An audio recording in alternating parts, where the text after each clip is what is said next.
Hello,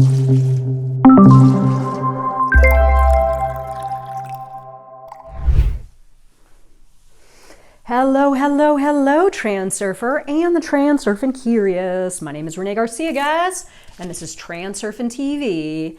And today on TransurfingTV, this is the third lesson in my little series of intention.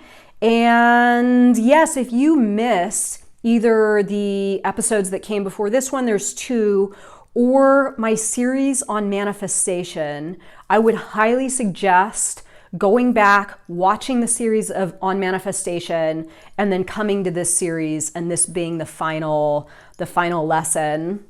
So I'm feeling super passionate about the subject right now because, first of all, we're in a 30 anomalous action challenge within the Facebook group, and it's very interesting to see the different approaches that people have, or the different ways in which they conduct themselves within this challenge. This is indeed a challenge, and for those of you that are not certain what I'm talking about, it's a challenge where for 30 consecutive days you take one step outside of your comfort zone, either in a professional direction, a direction of self-care, cleaning the layer of your reality, maybe cutting ties with a toxic relationship. It can be all kinds of stuff, but you do something different every single day that is outside of your normal modus operandi.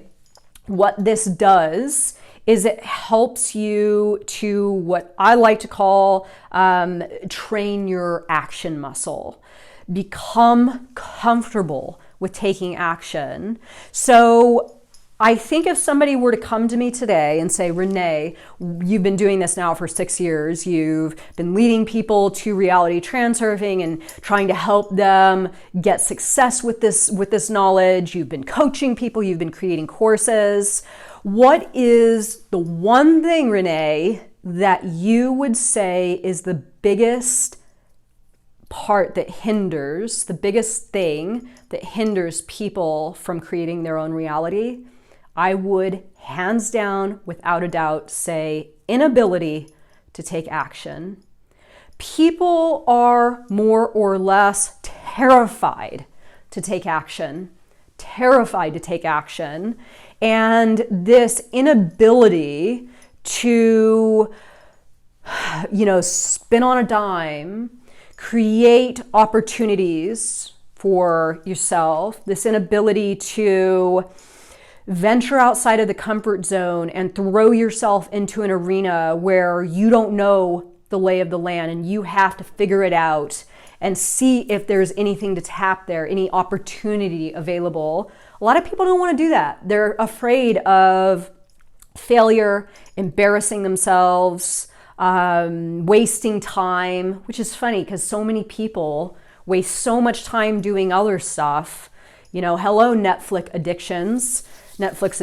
It's a real thing that people don't want to venture away from their normal everyday routine because of all these reasons that I just stated.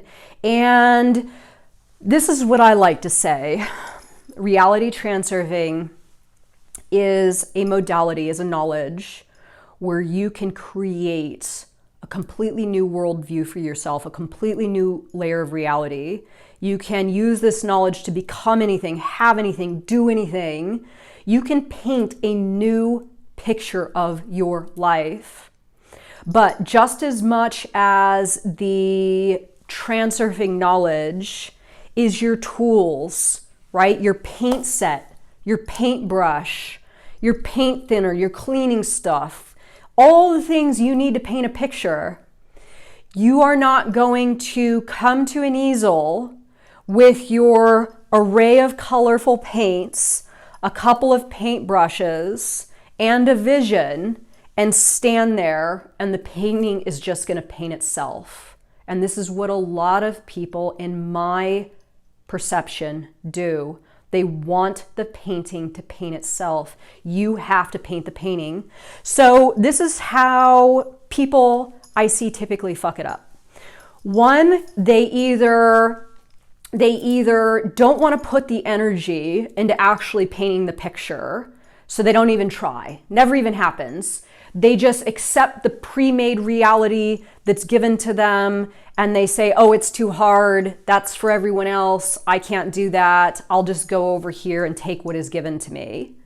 The other way in which I see people fuck it up is they go and they actually paint a picture, they start painting, and then they're like, oh my God, this sucks, I'm really bad at this, and this isn't for me. I was foolish to think that I could paint my own picture. Painting clearly is for other people. Painting pictures is clearly for other people with more talent and more skills. And I might as well quit now and go over here and take what's given to me. I would go back and take a look at my very first video. I believe it was a video on slides 2 or 3 years ago on TransurfingTV here on YouTube. Go back and take a look and see just how hard that video sucked. I sucked. I was horrible. It would take me 100 takes to get a 15-minute video. I would sit there and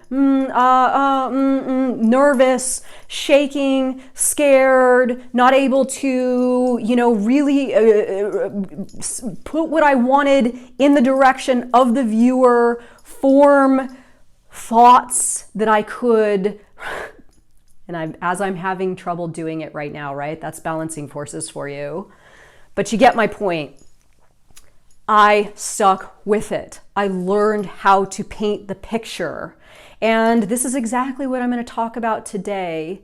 The value in not wanting, not hoping, just doing,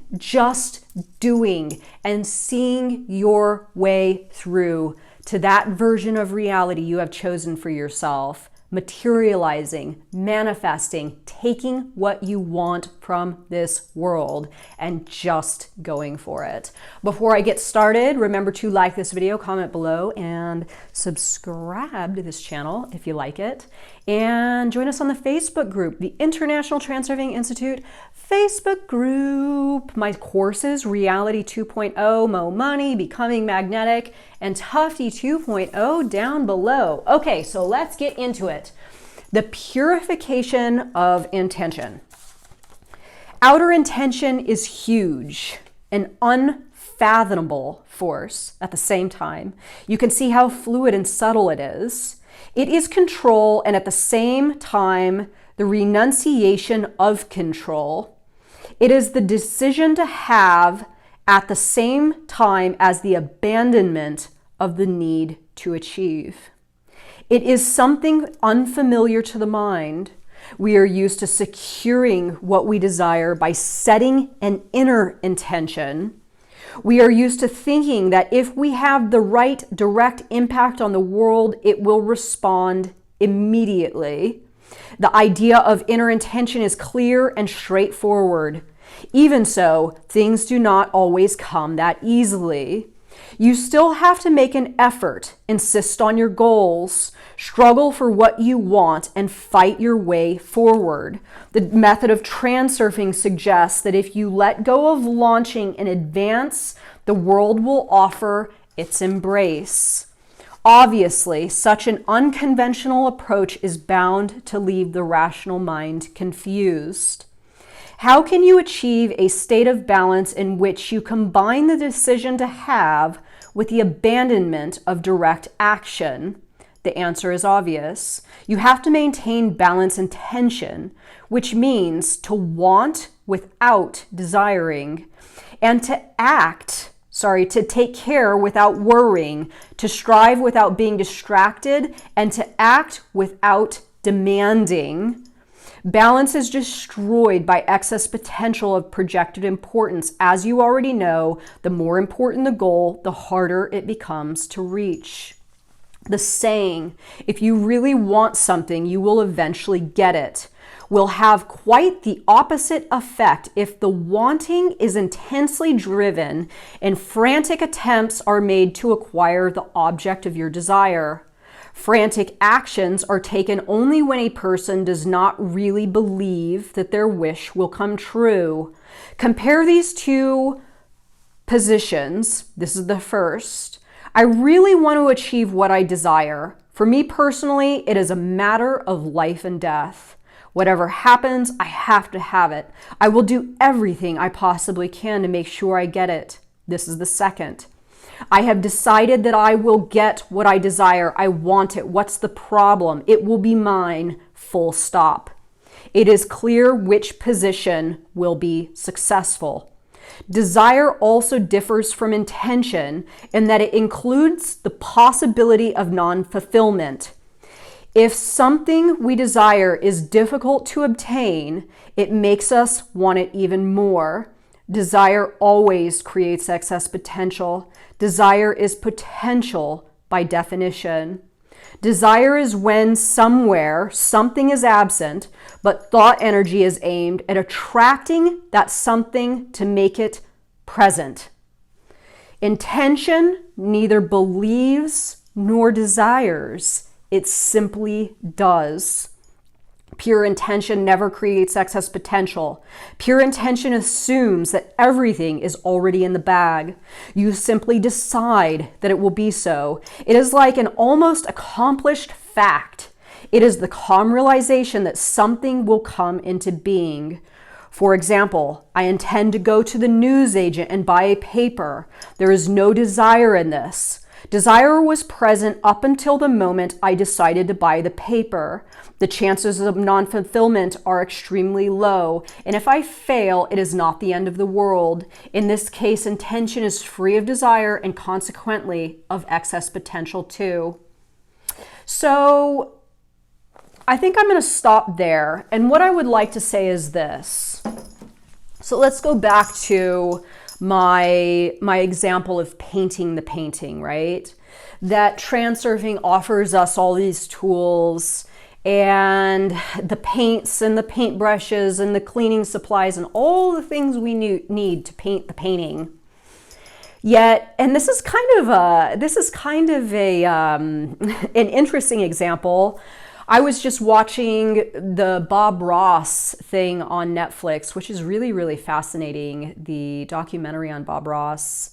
And one of the things that he said in there is everyone wants to paint, right? Everyone wants to paint. And it is kind of true. It is sort of a human drive that we've all, at least one time or another, have either tried to paint something or desire to paint something. So it's a really good parallel to what it is I'm talking about, or what Vadim's talking about here in the book. So you got the canvas, and you've got your paints and your paintbrushes and all your stuff, and you want to paint the picture, but what's stopping you? Again, it's probably you feel you don't know how, or you try it once and you mess up and then you abandon it. And purification of intention is really about going through your thoughts of exactly what is holding you back from painting the painting. Exactly what's holding you back. Is it fear? Is it laziness? Is it somebody told you that you can't do it? Is it you feel you don't have the right tools? Is it that you don't know where to start? Is it that, some other thing? Boiling it down to what exactly is stopping you from starting the process of learning how to paint the picture. And if you mess up, you do it again. And if you mess up, you do it again. And then maybe you enroll in community college night classes to learn how to paint. Maybe you start taking an online course learning how to paint.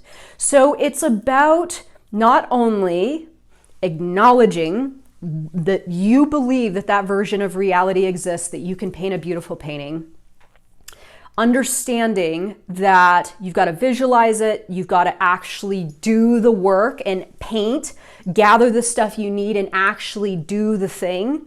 But at the same time, you have to purify your intention to the extent that you weed out anything that is hindering you, convincing you that you can't do it, anything that is against that intention. Once you can fully embrace this idea of purification of intention, this is a skill set that you can apply to virtually any part of your reality and see amazing results. This is you being steadfast.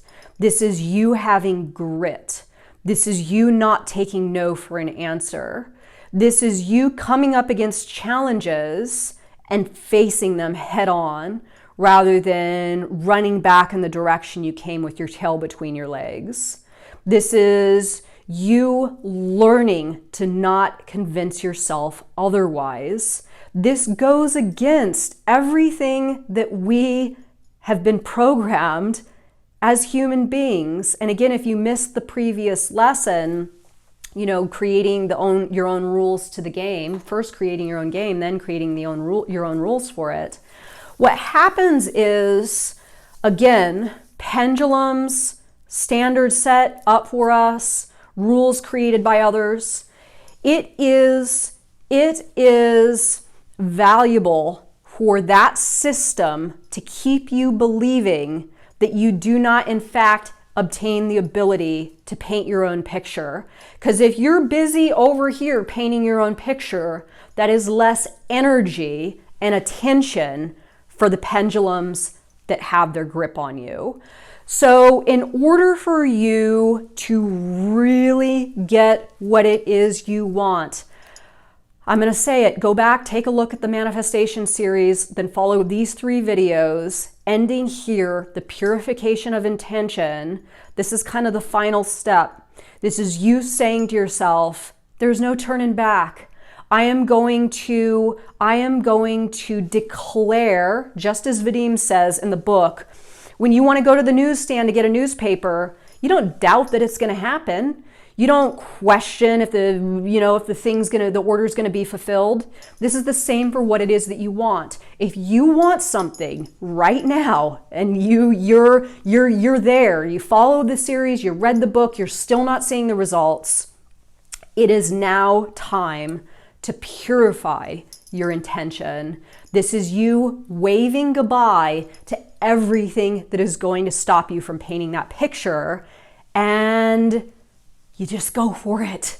Again, go back and look at my old videos.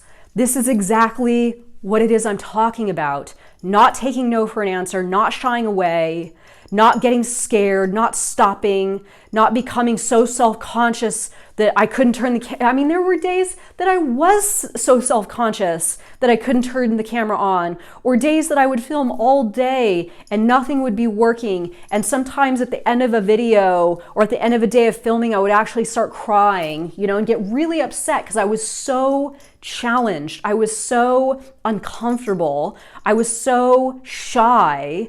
I couldn't form my thoughts correctly. I couldn't speak to the camera. And I just thought, you know what? All that stuff is not going to stop me. It's not going to stop me. Don't let anything stop you. Just do it. Just do it. So let me know your thoughts on this video, everybody. I feel that this is kind of it. This is where the rubber meets the road. Purification of intention, powerful, powerful topic. I hope you benefit infinitely from this video today. And thank you so much for watching, and I will see you next time. Bye, guys.